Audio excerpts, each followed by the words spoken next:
annaga marka meesha xalka uu nooga jiro waa hoggaan weeye marka anugu hoggaan gaar ah farta ku fiiqi maayo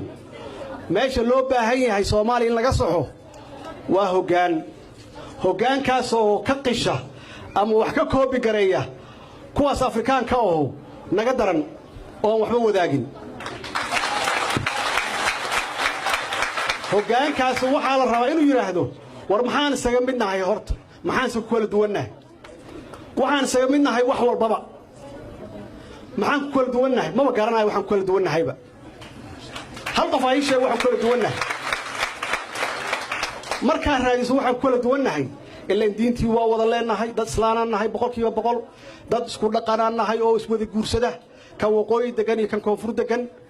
reer guuraan nahay waa naqanaa iyo dadkeena beeraleyda ah waxaan ku kala duwanahay male luqadii waa luqadii marka waxay ahayd intaasi far waaweyn in lagu qoro runtii intaasaa waxaan ku qornay far yar markaasaan waxaan la soo baxnay ilaa qabiil kuma kala duwan isku qabiil aan nahay Soomaali waa hal qabiil soo moogidin waxaan la soo baxnay reer wax la yiraahdo marka reerku waa family ogow intaan isku abu ma noqon karna moogta xitaa duu aabaha guursado 20 nagood marka kala reeraan nahay ilaahay waana badiyay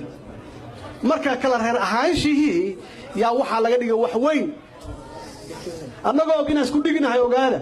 oo isku dhaqanahay wax walba leenahay yaa waxa la yiri kala reer yaatihin leaderska noo sheegi lahaa war reer waxba ma aha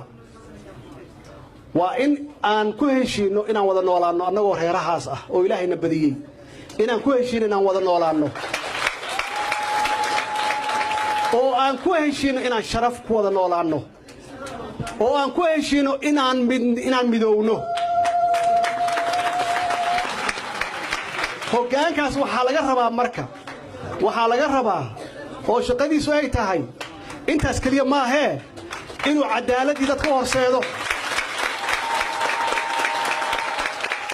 cadaalad inuu dadku horseedo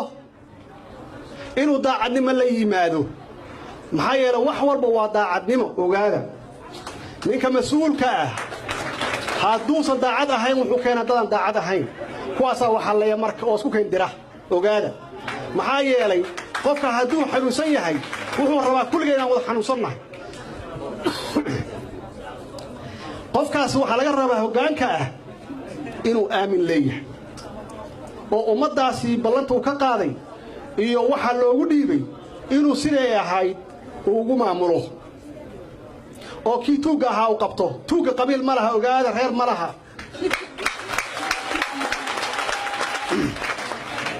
maxaa yeelay qofka xun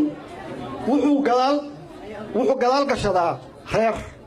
hadduu xun yahay wuxuu yiraahdaa reer ahaana loo haystaa waa nin xun ogaada oo soo dhigtay inuu dadka dhaco wuxuu qaldayaa dadka marka uu leeyahay siduu isagu wixiis u qaato aduu ku qaldayaa ku leeyahay reer ahaani reerkaas loo nicib yihiin ogaada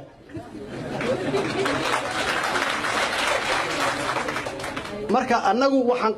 qirnay hal qof oo meeshan fadhiya hadduu ii sheego caawa inaan wax ku kala duwanahay hal mar halkaasaan ka baxayaa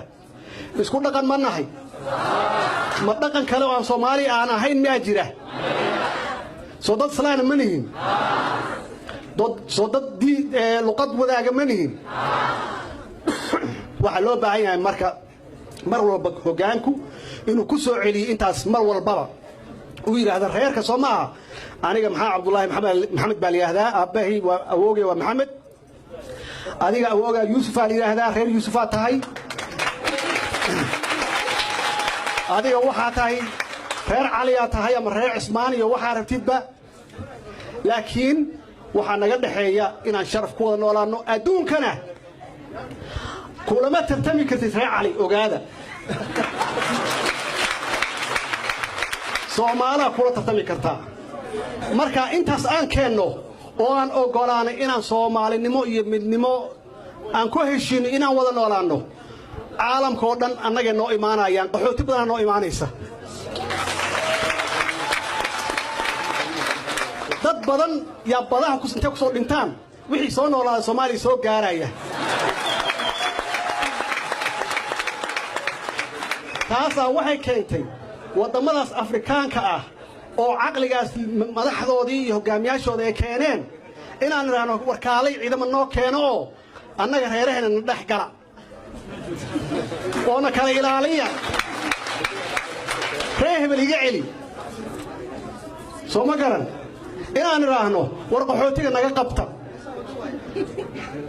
saasaan walaalo u nahay saasaan isku dad u nahay waxaan ku kala duwannahay ma leh waxaa loo baahan yahay xigmad bes ayaa loo baahan yahay xigmaddaasna waxaa la rabaa inuu hoggaan keeno hoggaankaasi waa nagu jiraa idinkoo dhanaa hoggaana hoggaan waxaad ku noqonaysaa inaad diidda kan ku khaldaaya oo ku leh reer hebel iska ilaali inaad tiraahdo warniyow inkaarha kugu dhacda 25 sanaan maraynaaye ninkaas reer hebel sheeganaya dan kuuma hayo walaalayaal waxaan idiin sheegayaa Soomaaliya 25 sano iyo silic ku jirtay foolxumo ku jirtay sharaf darro ku jirtay qax iyo qaxooti ku jirtay xabsiyo ku jireen badaha ku baaba'een maanta laga bilaabo u istaaga dalkiina hana yeelina inaad kala qaybsantihiin hana yeelina inaad qabiilo kala leedihiin hal qabiilo Soomaali la yiraahdaa jira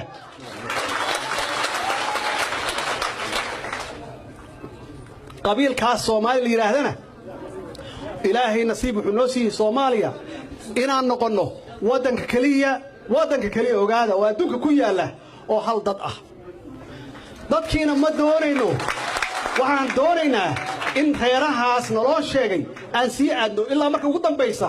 adiga iyo walaalka yaa u kala baxaya bah xaqiiqda meeshaas tagaysaa marka halka Soomaaliya waa hoggaan ilaahay hoggaan wanaagsan oo intaan sheegay xigmadaas aan sheegay leh ilaahay hana siiyo kuwii hogaamiyaashii hore waa soo qabteen laakiin runtii waxa la bedelo ama waxa la sameeyo daara ma aha baabuur ma aha dadka maskaxdooda way in laga shaqeeyo oo dadka lagu dhaliyo oo la geliyo inay hal qof yihiin annagoo hal ah yaa la tartameynaa hadday yihiin Kenyaati hadday yihiin Ethiopia hadday yihiin Uganda hadday yihiin South Africa cid walbaba hawshaasna waxaa laga rabaa hoggaankaas aan idin sheegay oo daacadda ah oo patriotic ah oo wadaniga ah oo dadka Soomaaliyeed hal qof u haysta